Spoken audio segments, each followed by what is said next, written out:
자, 기도하고 시작하도록 하겠습니다. 사랑과 자비가 많으신 하나님 아버지, 은혜와 사랑을 감사를 드립니다. 오늘 이 시간 우리 구역장님들과 함께 돌아오는 주일의 말씀을 한번 살펴보려고 합니다. 말씀을 통해서 우리가 하나님의 마음을 알게 하여 주시고 성령님께서 우리에게 지혜를 더하여 주셔서 이 말씀에 참된 의미와 함께 또한 우리가 이 말씀을 통하여서 힘을 얻고 은혜를 받아 누리며 살아갈 수 있도록 주님 함께 하여 주시고 은혜를 더하여 주시옵소서. 예수님의 이름으로 기도드립니다. 아멘. 자, 오늘 말씀의 제목은요, 생명의 빛이에요. 개인적으로 이 말씀 상당히 좋아하는데, 생명의 빛. 예수님은 생명의 빛이다라고 우리 많이들 생각을 하고 있죠. 그럼에도 불구하고, 자, 오늘 말씀 아주 짧아요. 요한복음 1장 4절에서 5절 말씀 두 절인데요. 많지 않아요. 우리 한번 누가 읽어볼까요? 우리 노승균 권사님 한번 읽어보시겠어요? 요한복음 1장 4절과 5절 말씀 우리 노승균 권사님 한번 읽어주세요.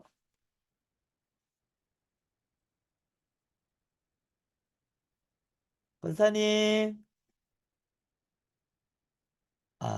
우리 권사님이 잠깐 자리 비우심을 하신 것 같아요. 못 읽으세요. 그래요? 그러면 네. 자, 그럼 우리 권사님이 읽어주세요. 네. 저요? 네, 네. 아, 1장 요한복음 1장 4절과 5절 말씀 한번 읽어주세요. 네. 그 안에 생명이 있었으니 이 생명은 사람들의 빛이라. 빛이 어둠에 비치되 어둠이 깨닫지 못하더라. 아멘. 아멘. 먼저 말씀을 들어가기 전에 요한복음은요, 사도 요한이 쓴 글이잖아요. 그러면 사도 요한은 요한복음뿐만 아니라 요한서신을 또 썼어요. 나름 학식도 있었고 필력도 있는 사람이었어요. 그 말은 지식인이었다는 이야기죠. 나름 글을 쓸 정도의 사람이라면 어느 정도 문학적인 소양도 있던 사람이었어요. 당시에 요한이 살던 우리 문화권을 우리는 뭐라고 하죠? 헬레니즘 문화라고 이야기를 해요. 그리스의 이 문화적인 영향력을 로마 제국 안에 그러한 영향력이 다 흡수되어 있어요. 그래서 헬레니즘 문화라고 해서 전 세계 문화 가운데 헬레니즘 문화 이러면 상당히 그 문화가 찬란하고 특히 철학적인 사유 철학적인 사색이 상당히 깊었던 때예요. 우리가 잘 알고 있듯이 철학하면 뭐 딱 나오는 사람 있잖아요. 뭐 아리스토텔레스, 플라톤 막 이런 사람들이 나오잖아요. 그 사람들이 다 이 헬레니즘 문화 안에서 그리스 문화 안에서 철학자들이요. 세워진. 그런데 그 철학적인 그 문화 안에서 어, 기법들이 있어요. 자신들의 생각을 담아낸 것을 글로 표현하는 기법들이 있는데 그 대표적인 방법이 바로 요한복음에 있어요. 요한복음의 이 서두에 해당하는 요한복음 1장은요. 물론 지금 봐도 상당히 글이 참 좋은 글이고 좋은 글이지만 이 안에는 철학적인 그런 뜻이 많이 담겨져 있어요. 그래서 이 본문을 이해하기 위해서는 어, 지금의 말로 이해하는 것보다는 당시의 사람들은 그 말을 어떻게 이해하고 있는가를 좀 알면 더 쉽게 요한복음에 대해서 요한이 어떻게 이 복음서를 써 내려가는가를 더 쉽게 잘 알 수가 있어요. 대표적인 게 사실은 로고스라는 말이었어요. 로고스라는 말은 성경에서만 쓴 게 아니라요. 이게 철학적인 단어예요. 사실은 이 로고스라는 말은 우리 뭐 신약 성경에서만 쓰는 게 아니라 당시에 이 로고스라는 말은 상당히 많은 곳에서 사용되던 말 중에 하나가 로고스였어요. 왜 요한은 이렇게 사람들이 잘 알고 있는 기법과 헬레니즘 문화에 잘 알고 있는 기법과 단어들을 사용해서 했냐면 결국은 이 복음을 들어야 할 사람들 대상이 누구였냐면 헬라 문화권에 있는 사람들이었기 때문이에요. 그래서 그 사람들이 이해하기 쉽고 그 사람들이 받아들이기 쉬운 그 사람들의 말 그리고 그 사람들의 언어 이런 것들을 사용을 해서 이 예수 그리스도의 복음에 대해서 설명을 한 것이에요. 그래서 요한복음 1장의 이 구조를 보면요, 상당히 당시에 쓰여졌던 철학적인 글들과 상당히 유사한 점들이 많이 있어요. 그렇다고 해서 요한이 그것들을 뭐 카피했느냐 그런 의미는 아니고요. 예수 그리스도라는 이분 메시아를 어떻게 표현하느냐 그 표현 방식을 사람들이 이해하기 쉽게 표현한 그러한 어, 글이 바로 요한복음이에요. 자, 이러한 것을 알고 오늘 말씀을 들어가도록 하겠습니다. 자, 오늘 말씀에서 제목은 생명의 빛이라고 했어요. 그것은 이제 4절 말씀을 보면 4절에 다 나오죠. 그 안에 생명이 있었으니 이 생명은 사람들의 빛이라 해서 그 안에 생명이 있었고 그 다음에 그것은 생명은 사람들의 빛이다 해서 생명의 빛 해서 제목이 그런데요. 여기에 보면요. 빛이라는 단어가 나와요. 빛. 음. 이 빛이라는 말이 우리가 생각하기에 빛은 낫을 의미하겠죠. 지금 말씀드리는 것은 지금 우리의 생각도 마찬가지지만 당시에 헬라 문화권 안에 있던 사람들의 생각이에요. 빛에 대한 생각. 빛은 낫이라고 생각을 했어요. 그럼 뭐 어둠은 당연히 뭐겠어요? 밤이라고 생각을 했겠죠. 우리 인간 비슷합니다. 그리고 빛은 또 당시 사람들은 선이라고 생각을 했어요. 그리고 어두움은 악이라고 생각했습니다. 이건 뭐 우리도 비슷하게 생각하는데요. 그래서 빛은 어떻게 생각했냐? 빛 이러면 그것은 좀 귀하게 생각을 했습니다. 반면에 어두움 이러면 좀 멸시를 했던 그런 경향이 없지 않아 있어요. 그렇다면 이 빛이라는 단어를 한번 좀 오늘 좀 생각을 해보려고 하는데요. 이 빛, 우리들은 이 빛을 뭐 어두움의 반대말 좀 우리가 지금 생각하기에는 여기서 빛 이러면 뭐 예수님 이렇게도 이야기를 하겠지만 이 글은 지금 당시 헬레니즘 2000년 전에 쓰여진 글이잖아요. 당시 사람들 특히 어떤 사람들 유대인들에게 이 빛이라는 말은 어떻게 사용되고 있었냐면 먼저 유대인들에게 빛이라는 말은요. 이 빛이라는 말은 의로운 현자, 좀 지혜로운 선생님, 의로운 현자들을 이야기할 때 빛이라고 유대인들은 이야기를 했습니다. 그리고 유대인들에게 빛이 하면 대표적으로 떠오르는 사람들이 있었어요. 유대인들에게 빛이란 어떤 누구일까요? 그들에게 있어서 가장 빛나는 존재들, 가장 그들의 뿌리가 되는 사람, 대표적인 사람이 바로 아브라함이겠죠.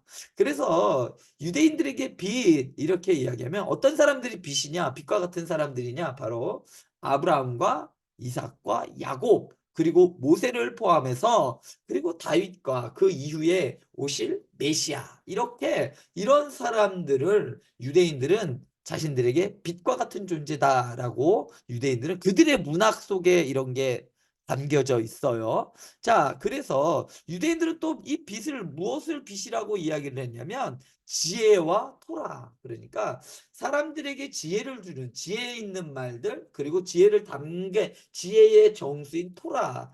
여기서 말하는 토라는 모세 오경을 의미해요. 그래서 이 토라를 포함한 이 토라에 담겨 있는 그 내용 그것이 그들에게 있어서는 빛과 같다라고 이 유대인들은 생각을 했습니다. 그렇다면 이 빛이라는 말을 헬라 사람들, 예수님 당시에 있던 그 문화권에 있던 사람들은 그들에게 있어서 이 빛이란 어떤 것을 빛이라고 이야기를 했을까요?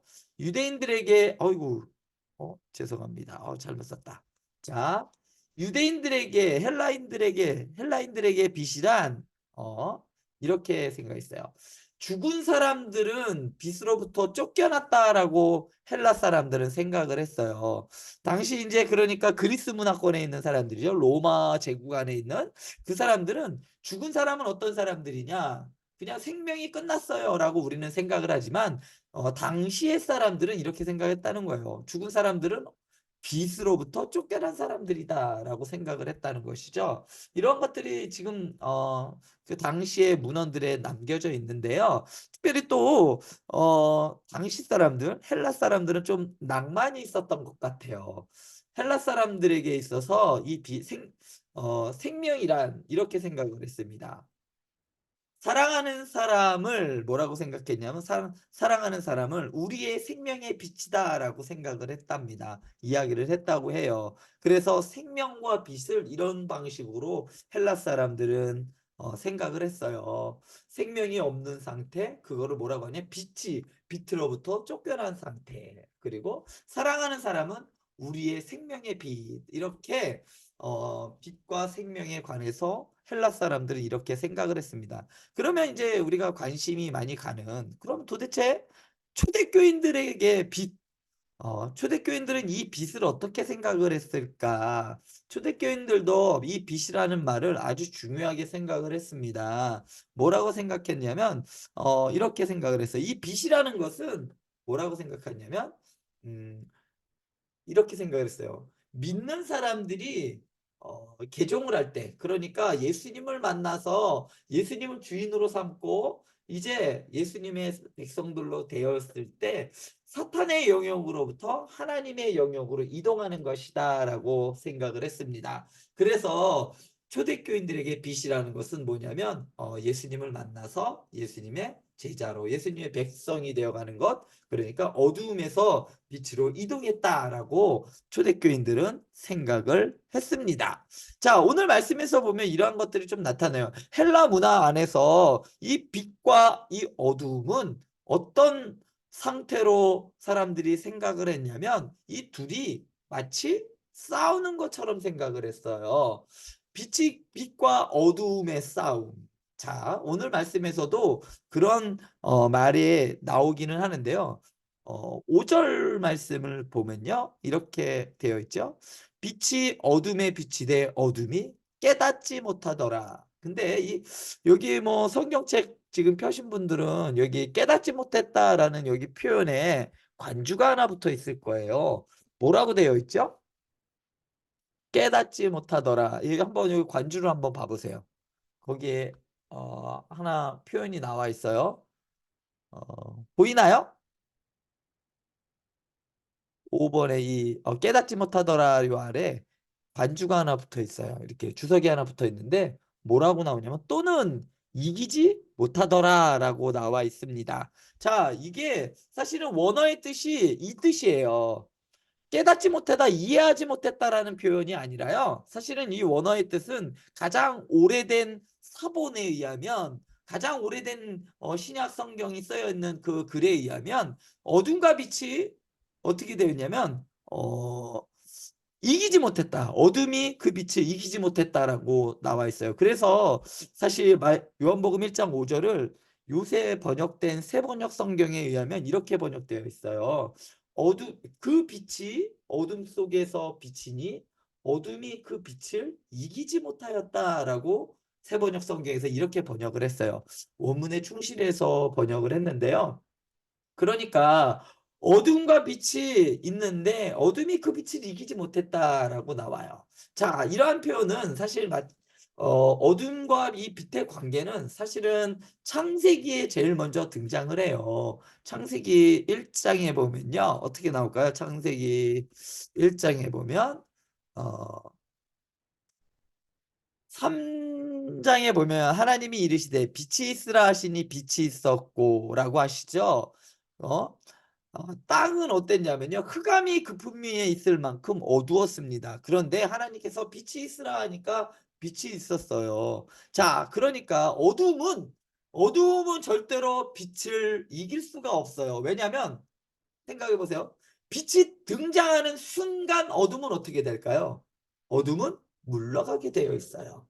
자, 예수님을 왜 빛이라 생각했냐면 예수님의 등장함과 동시에 그 어둠은 어떻게 되어 있어요? 그냥 물러가게 되어 있어요. 그리고 이 어두움은 빛을 이길 수가 없는 거죠. 빛이 가는 곳마다 어두움이 물러가게 되어 있는 것이죠. 그래서 당시 헬라 철학하는 사람들은 이 빛과 어두움의 관계를 둘이 싸우는데 어두움이 이 빛을 이기지 못한다라는 이런 아주 멋진 표현을 요한은 이런 표현을 했던 거예요. 그래서 어두움이 그 빛을 이기지 못했다라고 오늘 요한복음 1장 35절에서 이러한 표현을 담고 있는 것이죠. 자, 이렇게 빛과 어둠이 싸우는 이러한 과정을 요한은 1장 5절에서 뿐만 아니라 다른 부분에서도 이야기를 했는데, 요한복음 12장 35절에 보면요. 여기에서도 요한은 빛과 어두움을 대립하는, 싸우는 걸로 표현을 합니다. 요한복음 12장 35절에 보면요. 이렇게 되어 있어요. 예수께서 이르시되 아직 잠시 동안 빛이 너희 중에 있으니 빛이 있을 동안에 다녀 어둠에 붙잡히지 않게 하라. 어둠에 다니는 자는 그가 그 가는 것을 알지 못하느니라라고 나와요. 여기서 보면 어둠에 붙잡히지 않게 하라라고 나와 있는데요. 이 붙잡히다라는 말은요. 어떤 표현이냐면 제압당하다라는 표현이에요. 제압당하다. 그러니까 붙잡히다라는 말, 제압당하다. 그러니까 둘이 싸워서 완전 제압하는 거죠. 그래서 이 두 단어가 빛과 어두움이 싸우는데, 어두움에 제압당하지 않게, 어두움에 잡히지 않게 너희들 어 이제 빛 있는 곳에 다녀라. 빛이 있을 동안에 다녀라. 어두움에 붙잡히지 않도록 이렇게 예수님께서 말씀하신 거예요. 그래서 빛과 어두움의 관계는, 빛이 없는 곳에 어두움이 있죠. 그리고 그래서 결국은 이 어두움이라는 것은 빛의 부재를 말하는 거예요. 자, 그래서 오늘 말씀에서 보면 어떤 사람이냐, 생명의 빛을 품은 사람에 대한 이야기가 나오지요. 생명의 빛을 품은 사람, 그 안에 생명이 있었으니 이 생명은 사람들의 빛이라고 했는데, 생명의 빛을 품은 사람은 어떤 사람인가? 자, 예배소서 5장 13절에 보면 생명의 빛을 품은 사람에 대한 이야기가 나옵니다. 자, 에베소서 5장 13절을 보면요. 그러나 책망을 받는 모든 것은 빛으로 말미암아 드러나나니 드러나는 것마다 빛이니라라고 이야기를 합니다. 여기에서 보면 책망을 받는 모든 것은 빛으로 말미암아 드러난다라고 했어요. 이 빛이 비추면요, 우리 그동안 보이지 않던 더러움과 추악함과 이 모든 것이 이 빛 때문에 다 보여지게 된다는 것이죠. 자, 그 안에, 그래서 우리 사람들에게도 마찬가지예요. 우리는 어두움에 있었기 때문에 우리 안에 어떠한 죄와 어떠한 것들이 있는지, 얼마나 흉측한 것들이 있는지 우리는 알지 못하지만, 우리 안에 이 빛, 생명의 빛이 딱 들어오는 순간 다 보여지는 거야. 다 드러나 보이는 거예요. 그래서 생명의 빛을 품은 사람은 어떻게 되느냐? 드러나는 것이죠. 드러나는 것, 빛 때문에 다 드러나 보인다라는 거예요. 자, 그런데 우리 안에 예수 그리스도의 빛이 들어오면 그 빛이 뭐라고요? 오늘 말씀에서 보면 드러나는 것마다 빛이라고 이야기를 했어요. 자, 이 말의 뜻은 뭐냐면요. 예수 그리스도를 품은 사람은 그 안에서 나타나는 모든 것이 어떻다? 예수 그리스도가 나타난다는 말이에요. 아, 놀랍지 않나요? 우리 안에는 원래 생명의 빛이 없을 때에는 우리는 아주 지저분하고 아주 흉측한 죄의 모습들만 있어요. 그런데 우리 안에 예수 그리스도를 품는 순간 우리 안에 무엇이 나타난다? 죄가 나타나는 게 아니라 우리 안에 누가 나타난다? 예수 그리스도의 빛이 드러나 보인다라는 거야. 예수님께서 그래서 빛에 대한 이야기를 할 때, 사람이 빛을 등경 위에 둔다라고 이야기했잖아요. 그래서 말 아래 있는 것이 다 감추지 못한다라고 할 때 이것이 뭐냐면요. 빛을 품고 있으면 우리의 빛이 밝혀지는 게 아니에요. 우리가 가지고 있던 그 선함이나 그 아름다움이 드러나 보인다는 말이 아니라요. 우리가 생명의 빛인 예수 그리스도를 품으면 그 빛이 드러나 보인다는 거예요. 그 빛. 그러니까 예수 그리스도가 나타나 보인다는 거예요. 그래서 예수를 믿는 사람들은 우리의 착한 성품이 나타나는 것이 아니라 어떤 것이 나타나냐면, 예수 그리스도를 품는 사람들은 예수 그리스도의 성품이 보인다는 이야기입니다. 그래서 에베소서, 그러니까 바울은 그렇게 이야기를 했던 거예요.